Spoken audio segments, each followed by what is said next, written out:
నమస్తే, welcome to our channel. ప్రముఖ ఆధ్యాత్మికవేత్త, ఆస్ట్రాలజర్ అనంత్ కుమార్ శర్మ గారు ఉన్నారు. వారితో మాట్లాడదాం. నమస్తే అండి. ఓం గం గణపతే నమః. ఈ మధ్య కాలంలో బాగా ప్రాచుర్యంలోకి వచ్చిందండి కుళంగలి మాల అని. అది వేస్తే కనుక అంటే ఎవరైనా వేసుకోవచ్చు, ఎటువంటి నియమాలు పాటించిన అవసరం లేదు. అది ఆడవాళ్ళు వేసుకోవచ్చు, మగవాళ్ళు వేసుకోవచ్చు. వేస్తే కనుక వితిన్ ఇన్ని డేస్లో మీకు సక్సెస్ వస్తుంది అనేది నేను చాలా వీడియోస్ చూశాను. నిజంగానే అది వేసుకోవచ్చా? ఎటువంటి నియమాలు పాటించక్కర్లేకుండానే వేసుకోవచ్చా?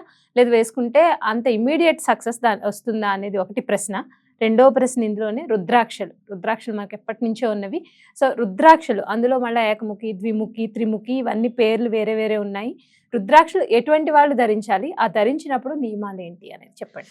అమ్మా, మీరు అడిగిన ప్రశ్నకి సమాధానం ఏంటంటే చక్కటి ప్రశ్న. మామూలు అయింది కాదు. దేశంలో ఇవాళ జరుగుతున్న విషయాలు ఏమిటంటే ప్రతిదానికి కమర్షియల్ పెట్టి ఈ మాల ధరించండి, ఆ మాల ధరించండి, ఈ మాల వేసుకున్న 30 రోజులకే మీరు ఇంకే ఉండదు అనడం. ఇంకా పోతే కుళంగలి మాల ఒకటి ఎక్కువైపోయింది ఇవాళ. ప్రతి చోట ఈ చేతికి కట్టుకోండి, మెడలో దండలు వేసుకోండి, బాస్కెట్లో వేసుకోవచ్చు, మాల్లా వేసుకోవచ్చు.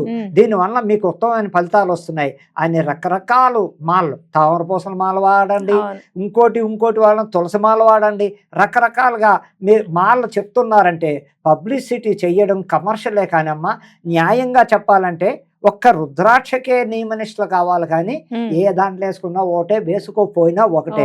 దానివల్ల ఫలితాలంటూ లేవు అమ్మా. దానివల్ల ఫలితాలు లేవు. ఏ మాల వాడనా, ఏ మాల వేసుకున్నా వేసుకోపోయినా ఏదో షోకి సరదాగా, అంతేగాని షోకు ఉపయోగపడుతుంది. కానీ ఎవరో చూసి ఏంటే బాగుంది నీ చేద్ది, అబ్బాయి ఎంత బాగుంది, ఎక్కడ తెచ్చుకున్నా, అలా పబ్లిసిటీ అయ్యి కమర్షియల్ చేశారు. చేయడం వల్ల రకరకాలుగా చేసుకుంటున్నారు, వేసుకుంటున్నారు. వేసుకోవద్దని నేను అన్నాను, దానికి ఏ నియమనిష్టలు లేవు, ఈ మాల వేసుకుంటే ఇది ఇలా ఉండాలని. కానీ ఒక్క ప్రశ్న ఏమిటంటే అమ్మ, ఈ రుద్రాక్ష దగ్గరకు వస్తున్నప్పుడు చాలా చక్కగా పాటించాలి, మామూలుగా కాదు. రుద్రాక్ష మాల ధరించిన వాడు మెళ్ళో ఉండగా దరిద్రపు అలవాట్లు, మందు తాగడం కానీ, జూదం ఆడడం కానీ, వ్యభిచారం కానీ, ఓపెన్ గా మాట్లాడతాడు. ఇలాంటివి చాలా చండాలం, నాశనం చేస్తాడు బతుకుని, తొక్కుతాడు తొక్కు. రుద్రాక్షమాల ఉండగా చెప్తున్నా. ఇకపోతే రుద్రాక్షమాలు అసలు ఎవరు ధరించాలయ్యా, దానికి అర్హత ఎవరికి ఉంది, ఎందుకు ప్రతి వాళ్ళు ధరిస్తున్నారు, ఎందుకు ఈ ప్రోపగాండా రుద్రాక్ష వేయండి అని ప్రోపగాండా, సిద్ధాంతులు ప్రోపగాండా చేస్తున్నారు, న్యూమరాలజిస్టులు ప్రోపగాండా చేసేస్తున్నారు. ఎవరు తిన్నవాళ్ళు ప్రోపగాండా తప్పులేదు. రుద్రాక్ష పవర్ఫుల్లే. నవముఖి వేసుకొని కలిసి వస్తుంది, సంఖ్యాశాస్త్రాన్ని బట్టి, నక్షత్రాన్ని బట్టి. నువ్వు షష్టముఖి వేసుకో, త్రిముఖి వేసుకో, ద్విముఖి, ఏకముఖి వాడండి, బ్రహ్మాండమైన ఫలితాలు వస్తాయంటారు. అమ్మా, తప్పులేదు. వాళ్ళు చెప్పినందుకు ఎక్కడ పాటించాలి ధర్మంగా. నాన్ వెజ్ తిని వాళ్ళు, మందు వాడి వాళ్ళు అసలు రుద్రాక్ష వేసుకోకూడదు. వేసుకోవచ్చు. ఎలాగయ్యా, దానికి పక్కనే చెప్తున్నా. దేవుడి మందిరంలో నువ్వు చేసాయి, పూజ చేసుకో, రుద్రాక్ష వాడు, వెంటనే దాన్ని అక్కడే పెట్టాయి. పూజ అయిపోయిన మాల తీసి పెట్టేయాలి. పెట్టేసి మళ్ళా మన్నాడు ఉదయం స్నానం చేసి చక్కగా అది వేసుకుని ఆ గంట సేపు ఇంట్లో ఉన్నంతసేపు బయటకు వెళ్ళగానే ఆ మాల మళ్ళా దేవుడి మందిరంలో పెట్టి వెళ్ళాలే. కానీ ప్రతి వాళ్ళు అది ఎవరికయ్యా వర్తిస్తుంది? డే అండ్ నైట్ రుద్రాక్ష మాల. పండితులు, పీఠాధిపతులు, నిత్యం బ్రాహ్మణోత్తములు, ఈ వైదిక కర్మలు చేసి వాళ్ళు, వాళ్ళకి మెడలో ఉండాలి. కానీ ఎవరు పడితే వాళ్ళు 24 గంటలు రుద్రాక్షను వాడకూడదు. అసలు చెప్పాలంటే ఆడది అస్సలు వేసుకోకూడదు. ఆడవాళ్ళు రుద్రాక్షమాల ఎవరు వెయ్యాలయ్యా? ఆడవాళ్ళు బహిష్ట ఆగిపోయిన వాళ్ళు రుద్రాక్ష వాడాలి. కానీ బహిష్ట ఆగని వాళ్ళు రుద్రాక్ష వాడకూడదు. అనస్పట్టుడుగా వారం ముందే అవ్వచ్చు, వారం వెనకవచ్చు. ఇవాళ కరెక్ట్ టైం ఆడవాళ్ళు ఎక్కడా అవట్లే. శారీరకంగా కొన్ని ప్రాబ్లమ్స్ చేత బహిష్టులు కూడా టైంకి ఎప్పుడు అవ్వట్లేదు పాపం. అది వాళ్ళు అర్థం చేసుకుని ఆడవాళ్ళు కూడా ఆ రుద్రాక్షమాల టైం దగ్గరకు వస్తుంది దాంట్లోకి అసలు వేసుకోకూడదు. ధర్మశాస్త్రంలో ఆడది శివాభిషేకానికి అర్హత లేదు. లింగాలకు అడిగేస్తున్నారు, ఇవి చేసేస్తున్నారు. అది చాలా తప్పు. అందుకే వినాశకాలం వచ్చేస్తోంది. ఎవరు చెయ్యవలసిన పని, ఎవరు చేయవలసిన వృత్తి వాళ్ళు చెయ్యట్లేదు. ఎవరు పడితే వాళ్ళు గర్భగుళ్ళలోకి వెళ్ళిపోతున్నారు. అలా వెళ్ళకూడదు గర్భగుళ్ళలోకి. ఈ పూజారులు కూడా కమర్షియల్ మరిగి గర్భగుడిలోకి ప్రతి వాడిని వచ్చేయమంటాం, వాళ్ళకి అక్కడే కూర్చోబెట్టి అభిషేకాలు చేస్తున్నారు.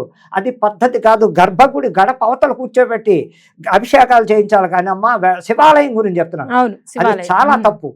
గర్భగుళ్ళకి ప్రతి వాళ్ళ అర్హత, ఒక అర్చకుడికి అర్హత, అర్చకుడికి బ్రాహ్మడికి. ఆ బ్రాహ్మడు కూడా ఎలా వెళ్ళాలి? పంచ చక్కటి పంచి తువ్వాలు కట్టుకోవడం, అయ్యా నేను వస్తున్నాను లోపల. అలాంటి వాళ్ళకి అర్హత ఉంది. ప్రతి వాళ్ళు వెళ్ళకూడదమ్మా గర్భగుడిలోకి, చాలా డేంజర్, ఎప్పటికైనా ఎఫెక్ట్ చూపిస్తాయి. వీళ్ళు అర్థం చేసుకుని ఈ జనాలు ఎప్పటికైనా మారి, రుద్రాక్షకున్న పవర్ ఎవరమ్మా? సాక్షాత్ ఆ రుద్రుడు. ఆ రుద్రుడితో మనం వెటకారాలు ఆడడం. ఆ బార్లు చూపించమంటారు, నన్ను ఎంతమందిని చూపిస్తాను. బార్లలో ఎక్కడ పడితే అక్కడ, షాపుల దగ్గర, వైన్ షాపుల దగ్గర రుద్రాక్ష మాలతో ఇన్ని వందల మందిని చూస్తాను నేను. ఇది అవసరమా? వాడండి, తప్పులేదు. ఆ దైవ మందిరంలో చెప్పినట్టు నియమాలు పాటిస్తూ వాడచ్చు, నియమాలు పెట్టుకుని. ఇంకా మాల, ప్రతి మాల, పగడాల మాల వాడచ్చు, ముత్యాల మాల వాడచ్చు, కుళంగలి మాల వాడచ్చు, బాస్కెట్లు వాడచ్చు, తప్పులేదు. దానికి నియమ నిష్టలు లేవు చక్కగా. కానీ రుద్రాక్ష పవర్, ఆ శివుణ్ణే మనం అవమానపరుస్తున్నాం, సృష్టికర్తనే మనం అవమానపరుస్తున్నాం. ఆయనతోటి వెటకారమమ్మా? ఆయనతోటి మనం శివతాండ వాడిస్తాడు, తేడా వస్తే తొక్కుతాడు, అతపాతాల్లోకి వెళ్ళిపోతాయి, లేని కష్టాలు కోరుతాయి. వాడాలి, వాడద్దని నేను చెప్పను. ప్రతి దానికి నియమనిష్టలో రుద్రాక్ష ఒకటి పాటించండి. చేసుకున్నాం సేపు చక్కగా ఇంట్లో పెట్టేసేయండి, బయటకు వెళ్ళిపోదాం. అమ్మా బయటకు వెళ్ళాక అనేక రకాల ప్రాబ్లమ్స్ వస్తాయి. ఎలా? వాళ్ళు ఇప్పుడు ట్రైన్లో పెడుతున్నాం, వాళ్ళు పక్కన కూర్చున్న వాళ్ళు మైల్తో ఉన్నారో తెలియదు, ఇదో తెలియదు, బయట ఉన్న వాళ్ళు ఉన్నారో తెలియదు, లేకపోతే ప్లేట్లో పెడుతున్నాం. బయటకి వెళ్ళిన తర్వాత అనేక ఆఫీసులకే పెడుతున్నాం. ఆఫీసులో ఎవరెళ్ళటోళ్ళు చెప్పొస్తారా మనకి? చేయరు కదా. అలాంటప్పుడు ఇవన్నీ ఆ గాలి రుద్రాక్షకి తగలకూడదు, మైలు గాలి అన్నప్పుడు చేసే పవిత్రత ఒక బ్రాహ్మణకి అర్హత అని చెప్తున్నాను అన్నమాట. శ్మశానానికి కూడా వెళ్ళొచ్చు వీడు, రోహిత్యం చేసేవాడు శ్మశానానికి కూడా వెళ్ళొచ్చు, తప్పులేదు. అంటే వాళ్ళు కూడా నియమాలు పాటించాలి. మందు తాగకుండా చక్కగా ఉంటే కూడా రుద్రాక్ష మెడలో ఉన్నని చెప్పు. వాళ్ళు డ్రింకింగ్ ఎక్కువైపోయింది, నేను కాదంటలేదు. ప్రతి చోట డ్రింక్ లేని వాళ్ళు లేరు, చక్కగా సేవిస్తున్నారు. అప్పుడే నియమం పాటిస్తేనే దాని గొప్పతనం. అలా నియమనిష్టలు పాటిస్తూ ప్రతి మాలకి అడ్డు అంటూ లేదు. కానీ రుద్రాక్ష దగ్గరకు వస్తులోకి ఆడవాళ్ళు జాగ్రత్తలు పాటించండి, అనర్థాలు కోరి తెచ్చుకోకండి. కుటుంబంలో అనేక రకాల ఇబ్బందులు వస్తాయి. ఎందుకు వచ్చింది? ఇదేంటి చక్కగా అని చెప్పారు, ఈ రుద్రాక్ష వేసుకోమ్మా నీకు బాగుంటుందని చెప్పిందే నుంచి నా కుటుంబంలో ఇలాంటివి వస్తున్నాయంటే కారణం ఏమిటి? రుద్రాక్ష. ఆ రుద్రాక్ష ఆడవాళ్ళ జోలికి వెళ్లకుండా ఒకవేళ బహిష్ట